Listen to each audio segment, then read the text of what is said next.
আপনারা দেখছেন ২১শে television. Hits, a scene hits, hits, hits, scene hits. নতুন পুরনো ছবির গানে বাজবে সবার প্রাণে প্রাণে। Hits, hits, scene hits. স্বাগত জানাচ্ছি তিব্বত স্নো নিবেদিত সিনে হিটসে। আপনাদের সাথে আছি আমি শান্তাপল। সো ভিউয়ার্স, বরাবরের মতোই আমরা আমাদের অনুষ্ঠানটি সাজিয়ে থাকি মুক্তি পেয়েছে কিংবা মুক্তি পাবে এমন সিনেমার নানা গল্প, নানা তথ্য এবং সেই সাথে থাকবে আপনাদের পছন্দকর কিছু গান। আজও কিন্তু তার ব্যতিক্রম একদমই নয়। সিনেমা নিয়ে কথা বলতে আজ আমাদের সাথে স্টুডিওতে উপস্থিত রয়েছেন চলচ্চিত্র পরিচালক রায়হান মুজিব। চলুন দেরি না করে অতিথির সাথে আমরা কথা বলি। স্বাগত জানাচ্ছি, কেমন আছেন? জি, ভালো আছে আলহামদুলিল্লাহ। তো বর্তমান ব্যস্ততা কি নিয়ে চলছে? আপনারা জেনে থাকবেন যে আমাদের ইন্ডাস্ট্রিটা তো অনেকটাই স্থবির হয়ে গেছে। প্রোডাকশন নাই, ছবি নাই। তার মধ্যে থেকে একজন আশীর্বাদ হয়ে আসছেন শাপলা মিডিয়ার সেলিম খান সাহেব। ১০০টা মুভি উনি ১০০টা মুভি শুরু করেছেন, তার মধ্যে 20 মুভিজ অলরেডি আন্ডার প্রোডাকশন আছেন। তো আমাকে একটা দায়িত্ব দেয়া হয়েছে সেই ছবিগুলোর সুপারভিশন করার জন্য। আর আমার নিজের ডিরেকশনে একটা ছবি আন্ডার প্রোডাকশন আছে, সেটা ছবিটার নাম হচ্ছে চাঁদনি। আমি চাঁদনি ছবিতে আনিসুর রহমান মিলনকে নিয়েছি, আঁচলকে নিয়েছি, তারেক আনাম আর শিরিন আলম। এই 4টি চরিত্রের উপর হচ্ছে গল্পটা। যেহেতু এখন হলে সিনেমা নেই, অনেকেই হল বলছে যে আমরা নতুন সিনেমা পাচ্ছি না, দর্শকও নতুন কোনো সিনেমা দেখতে পাচ্ছে না। তো এই সিনেমাগুলো কবে রিলিজ দিবে? আসলে এই ছবিগুলো আমরা ডাবল স্ট্যান্ডার্ডে তৈরি করছি।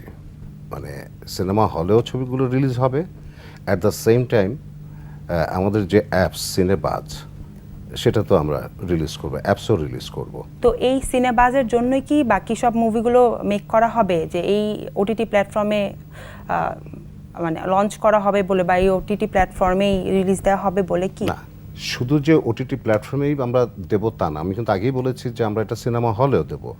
এই 100 মুভি থেকে আমাদের মধ্যে আমাদের একটা বোর্ড আছে, একটা সিলেকশন বোর্ড আছে, যে সিলেকশন বোর্ড দেখবে যে কোন ছবিটি আমরা সিনেমা হলের জন্য উপযুক্ত, সেটা আমরা সিনেমা হলে দেব।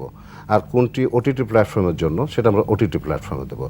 আবার অ্যাট দ্য সেম টাইম যেটা সিনেমা হলে রিলিজ হচ্ছে সেটা অ্যাপসও আমরা রিলিজ করতে পারবো। সেই প্রিপারেশন আমাদের আছে। আপনি কিন্তু এই ইন্ডাস্ট্রিতে অনেক বছর ধরে আছেন, সেই জসিমের আমল থেকে অনেক বছর ধরে আছেন, দীর্ঘ সময় এই ইন্ডাস্ট্রিতে। তো আপনারা কেন নতুন আর্টিস্ট তৈরি করছেন না? বিষয়টা হচ্ছে, যেই ছেলেমেয়েরা এখন আসতেছে প্রত্যেকে কিন্তু কোয়ালিফাইড। কেউ মাস্টার্স, কেউ MMS করছে, কেউ MBA করে আসছে।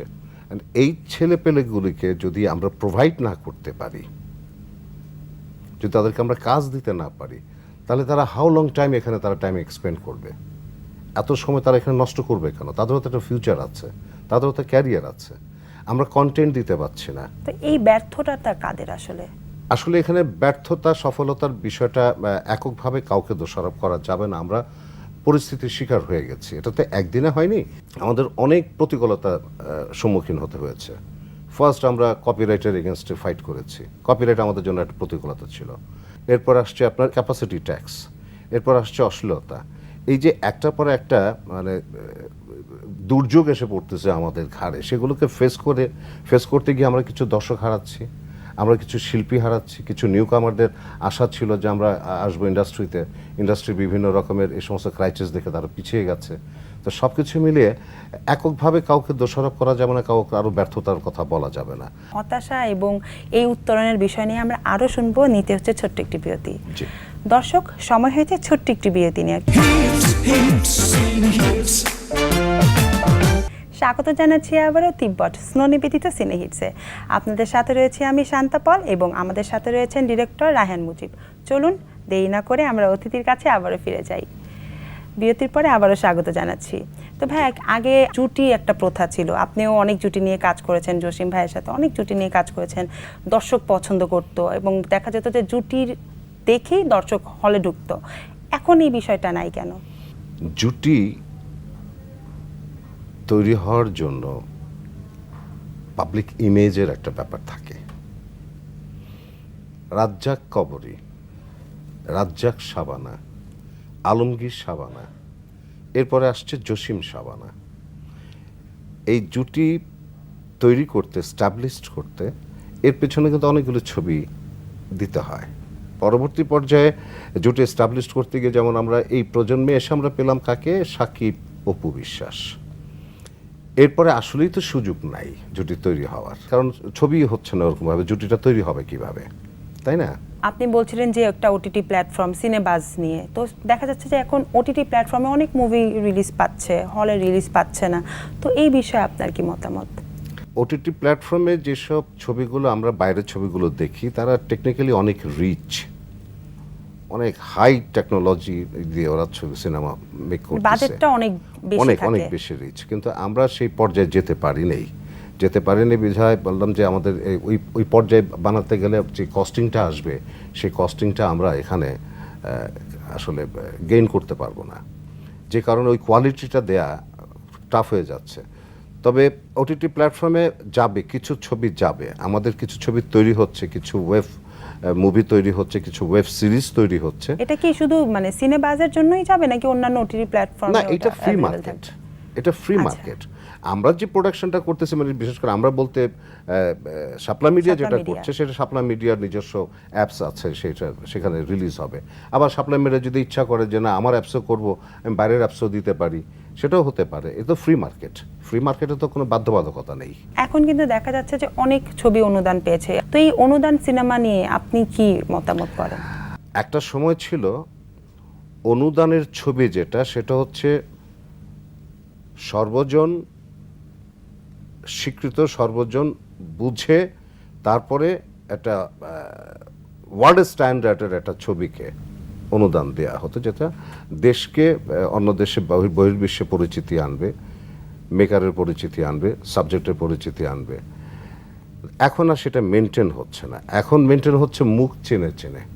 যদিও অনেকগুলো কমিটি তৈরি করা হয়েছে, স্ক্রিপ্ট বাছাই কমিটি, অমুক কমিটি, তমুক কমিটি, অনেক কিছু হয়েছে, কিন্তু ইনফ্যাক্ট অনুদানের ছবি হওয়া উচিত গভর্নমেন্টের যে টাকাটা দিয়ে আমরা ছবিটা বানাচ্ছি সেই ছবিটা শিল্পসম্মত এবং স্টোরিক্যাল, যেটা দলিল হয়ে থাকবে। কিন্তু এখানে কিন্তু আপনাদেরই প্রতিনিধি থাকে, গভর্নমেন্ট থেকে কিন্তু কোনো লোক থাকে না। ইনফ্যাক্ট আমাদের প্রতিনিধি থাকে, যোগ্য অযোগ্য, যোগ্য প্রতিনিধি থাকলে পরে সেখানে কোনো কথা ওঠে না, যখনই অযোগ্য প্রতিনিধি থাকে তখনই কথা ওঠে, প্রশ্ন ওঠে। আচ্ছা, এই বিষয় নিয়ে আমরা আরো শুনবো, নিতে হচ্ছে ছোট্ট একটি বিরতি। দর্শক, সময় হয়েছে ছোট্ট একটি বিরতি নেওয়ার, কিন্তু কোথাও যাবেন না। স্বাগত জানাচ্ছি আবারও তিব্বত স্নো নিবেদিত সিনে হিটসে। আপনাদের সাথে রয়েছে আমি শান্তাপল এবং আমার সাথে রয়েছেন চলচ্চিত্র পরিচালক রায়হান মুজিব। চলুন দেরি না করে আমরা অতিথির কাছে আবারও ফিরে যাই। বিরতির পরে আবারও স্বাগত জানাচ্ছি। তো দেখা যাচ্ছে যে আপনি অনেক আগে থেকেই সিনেমা ইন্ডাস্ট্রিতে রয়েছেন, তখন কিন্তু আর্টিস্টদের সিনেমার জায়গার প্রতি একটা ভালোবাসা থাকতো, একটা শ্রদ্ধা থাকতো, আর্টিস্টদের মধ্যে একটা সেই রকম মেলবন্ধন থাকতো। এখন সেটা তেমন দেখা যাচ্ছে না, এই বিষয় নিয়ে আপনার কি মতামত? আসলে সেই সময়ের শিল্পী, কলাকুশলী প্রত্যেকেরই ইন্ডাস্ট্রির প্রতি একটা কমিটমেন্ট ছিল। প্রত্যেকেই ভাবতো যে এই ইন্ডাস্ট্রি, এই সয়েল, এই মাটি আমাকে জন্ম দিয়েছে। যারা ফিল করেছে যে ইন্ডাস্ট্রি আমাকে তৈরি করেছে, এই পর্যায়ে নিয়ে আসছে, তারা কিন্তু ইন্ডাস্ট্রির প্রতি যথেষ্ট শ্রদ্ধা, মায়া, মমতা এবং একনিষ্ঠতা তাদের ভিতরে কাজ করত। প্রত্যেকেরই একটা টার্গেট থাকতো যে না, আমার ইন্ডাস্ট্রি ফার্স্ট, দেন আমি। আমার যদি ইন্ডাস্ট্রি না বাঁচে তাহলে তো আমি বাঁচবো না। আর এখন হয়ে গেছে উল্টোটা, আমি বাঁচি, ইন্ডাস্ট্রি জাহান্নামে যাক। যে কারণে এই ইন্ডাস্ট্রির প্রতি কারো মায়া নেই। আর এই সমস্ত বিষয় নিয়েই কিন্তু আমাদের যথেষ্ট, আমাদের বিশেষ করে আমাদের ডিরেক্টর অ্যাসোসিয়েশন তো সাংঘাতিকভাবে মানে এটা পেছনে লেগে আছে। ইদানিং শিল্পী সমিতির যারা নেতৃবৃন্দ আসছে, এরা কিছুটা ইনভলভ হচ্ছে, এরা বুঝতে শিখতেছে যে না, ট্রেড না বাঁচলে আমরা বাঁচবো না। যার জন্য একটু ইন্ডাস্ট্রির ভালোবাসার দিকে যাচ্ছে। আগে কিন্তু দেখা যেত যে অনেক মানে প্রযোজক সংস্থা থাকতো, অনেক বড় বড় প্রযোজক সংস্থা এসে একটা সিনেমাতে বিনিয়োগ করতে, ইনভেস্ট করতো। তো এখন কিন্তু সেই রকম প্রযোজক সংস্থা দেখা যাচ্ছে না, এই বিষয় নিয়ে আপনার কি মতামত? আপনি কি একটি জিনিস মনে রাখতে হবে, পুঁজির একটা ধর্ম আছে। পুঁজি কি চায়? পুঁজি চায় তার নিরাপত্তা। আমি যে টাকাটা এখন লগ্নি করব, সেই টাকাটা আমার ফেরত আসবে কি আসবে না, একজন লগ্নিকারক কিন্তু সেটা কিন্তু সবসময় উনি দেখবেন। যখন দেখবেন যে না এখন এই জায়গায় লগ্নি করে কোনো লাভ নাই, কোনো বেনিফিট হবে না, আমার প্রফিট হবে না, তখন তার সে পুঁজি লগ্নি করবে না। যে কারণে অনেক বড় বড় এস্টাবলিশড ফার্মগুলো, কোম্পানিগুলো, কত বড় বড় কোম্পানি দেখেন, এখনও মনে পড়ে Jupiter films corporation, SS production, James production, Parvez films. তো এইসব প্রডিউসারগুলো আস্তে আস্তে আস্তে আস্তে যখন দেখলো যে এখানে রেসপেক্ট নাই, লগ্নির কোনো গ্যারান্টি নাই, লস হয়ে যাচ্ছে, যে কারণে আস্তে আস্তে সবাই অন্য অন্য ব্যবসার দিকে ধাবিত হয়ে গেছেন। এই সিনেমার এই অবস্থাটা, এই যে লস হচ্ছে, এইগুলোর বিষয়ে উত্তরণের জন্য কি কি করা গেলে ভালো হবে বলে আপনি মনে করেন?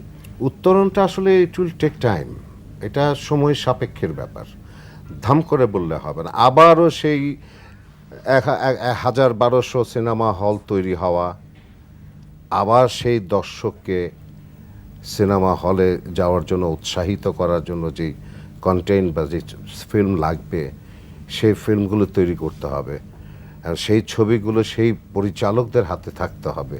তবে হ্যাঁ, আমার বিশ্বাস, আমার হোপ, আমার স্বপ্ন, আমার আত্মবিশ্বাস, হয়তো আমরা দেখব না, হয়তো এই জেনারেশন আমরা পাবো না, কিন্তু ব্যাক করবে সিনেমা, নতুন টেকনোলজি নিয়ে, নতুন নিয়ে ব্যাক করবে সিনেমা ইনশাআল্লাহ, অলমাইটি আল্লাহ। সেটার জন্য শুভকামনা রইল, আপনার সফলতা কামনা করছি। অনেক অনেক ধন্যবাদ আপনাকে। আপনাদেরকে ধন্যবাদ, একুশে টেলিভিশনের দর্শকদেরকে ধন্যবাদ। সবাই ভালো থাকবেন, সুস্থ থাকবেন, সেফ থাকবেন। ধন্যবাদ। দর্শক, এই ছিল আমাদের আজকের আয়োজন। আশা করছি আপনাদের ভালো লেগেছে। দেখা হবে আগামী সপ্তাহে ঠিক সেম টাইম সেম চ্যানেলে। সেই পর্যন্ত সবাই ভালো থাকুন, সুস্থ থাকুন।